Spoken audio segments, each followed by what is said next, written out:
네, 오늘은 수지 아들 말레이시아 유학시킨 두 번째 편을 준비했습니다. 이 준비한 이유가 제 구독자가 많은 관심을 보여줬고 또 보다 구체적인 정보를 제공해야 될 필요가 있어서 그리고 미국과 유럽에 한정된 우리나라 이 유학 선택지를 좀 더 넓히고자 준비했습니다. 우선 자신의 재정, 능력, 전공, 취향 이런 게 맞춰서 좀 유연하게 판단을 돕고자 준비했다는 말씀을 드립니다. 말레이시아 유학의 가장 큰 장점은 제가 이 평균적으로 비교한 것입니다. 지역이나 학교에 따라서 차이가 있다는 점을 말씀드리고요. 간단하게 비교해 보면 말레이시아, 한국 이 학비만 하더라도 한 반 정도 차이가 난다고 보면 되고요. 평균 생활비는 반 이상 차이가 나기 때문에 서울에 유학 보내는 지방, 한국의 지방 학부모들은 오히려 말레이시아가 한국의 서울에 있는 대학 보내는 것보다 더 싸다. 이런 생각을 할 수가 있겠죠. 미국은 너무너무 비쌉니다. 지금도 비싸고 과거도 비쌌습니다. 앞으로 더 비싸질 거고 트럼프가 있는 한 아마 유학하는 것 자체가 굉장히 어려워질 수도 있습니다. 자, 그러면 왜 굳이 제가 유학을 반복해서 말씀드리냐면 한국 대학에 가더라도 저는 교환학생이나 혹은 해외 대학 편입을 권고합니다. 생활이나 문화, 교육 환경을 이해하고 극복하는데 이만큼 좋은 자기 개발이 없습니다. 그래서 저는 도전 정신을 키우는데 유학이 굉장히 좋다. 권고합니다. 유학은 홀로서기의 시험장입니다. 자립심, 독립성, 자기 주도형 삶을 실험해 볼 수 있는데요. 실험한다는 것은 시행착오를 의미합니다. 이 시행착오를 통해서 젊은 시절에 많은 것을 배우는데요. 우리나라 부모들이 제일 견디게 하는 것이 자녀의 좌절이나 이런 시행착오, 이런 것들을 인내해 주지 못합니다. 유대인 부모들은 그런 것이 당연한 필수 코스라고 생각하는데 한국 부모들은 그게 달라요. 꽃길만 걸으라 그러고 니는 성공만 해라 그러고 니는 고시만 합격하라 그러고 니는 의대만 가라고 하는데 그건 좀 자녀에게 너무 과도한 요구인 것 같습니다. 나가보면 영어의 중요성을 실감하게 됩니다. 동남아라 하더라도 영어로 다 얘기하게 됩니다. 자, 말레이시아 특징을 저는 거기서 교환 교수도 있어 봤고, 저는 틈만 나면 뭐 말레이시아를 자주 가는데요. 모든 것은 느리다는 건 장점도 있지만 단점도 있습니다. 게으른자에게는 천국입니다. 가보면 망하든지 아니면 자기가 자각해서 자신을 찾든지 둘 중에 하나입니다. 그리고 거기는 술 구하기가 하늘의 별 따기입니다. 제 동료들이 왔다가 술도 마시기 힘들고 술에 여자 도우미도 찾기 힘들어서 이런 곳이 어떻게 사느냐 이런 불만을 제기했는데요. 이슬람 국가입니다. 그리고 말레이시아는 영어, 말레이어, 중국어 세 개 국어를 공용으로 하고 있습니다. 택시나 시장 보기 영어 연습 편하게 할 수 있고요. 심지어 중국어도 마음 먹으면 쉽게 배울 수 있는 곳입니다.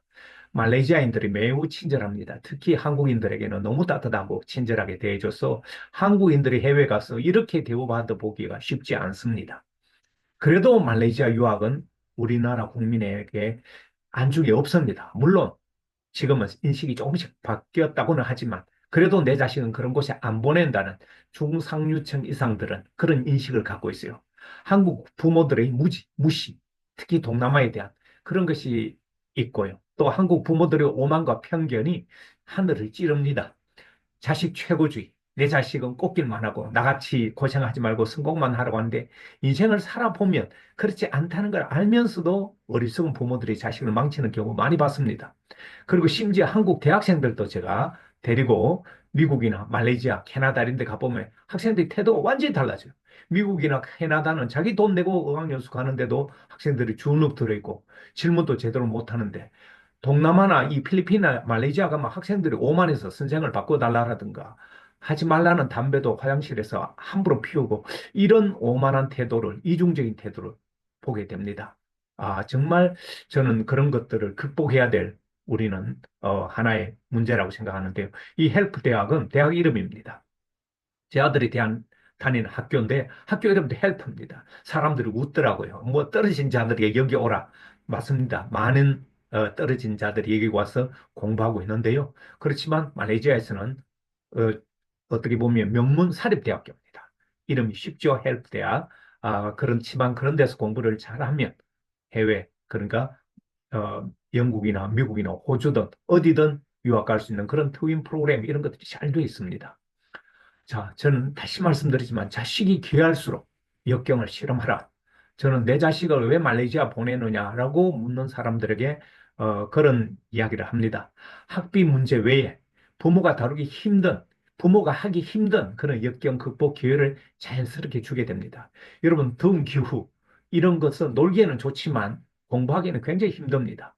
열악한 기숙사나 자취생활, 이런 것도 하나하나 극복해야 될 것입니다. 말레이시아 대학 2년을 학점을 따게 되면 미국, 영국 대학에서 인정한다. 이 말은 무슨 소리냐면 미국에서 4년 학비 써야 될 걸 2년 만에 미국에서 수업을 끝낼 수 있고 졸업장을 받을 수 있다는 것입니다. 이게 직접 해보면 이게 얼마나 큰 이야기인지 실감을 하게 됩니다. 저는 서울이든 유학이든 자식 맞춤형으로 본인이 선택 판단하도록 해야 됩니다. 부모는 기회만 제공하는 것이죠.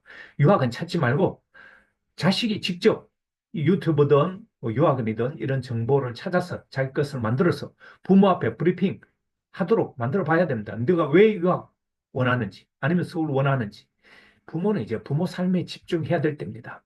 유학생, 대학생 때부터는 이제 시행착오 하도록 그것이 역경의 키워줄 것입니다. 유학 준비는 돈이 아닌 삶과 공부에 대한 태도 준비부터 우선돼야 됩니다. 말레이시아 유학 성공이 미국 유학 성공 보장 못합니다. 아들의 미국 유학은 또 다른 시련의 시작이었습니다. 네, 오늘은 여기까지 하겠습니다.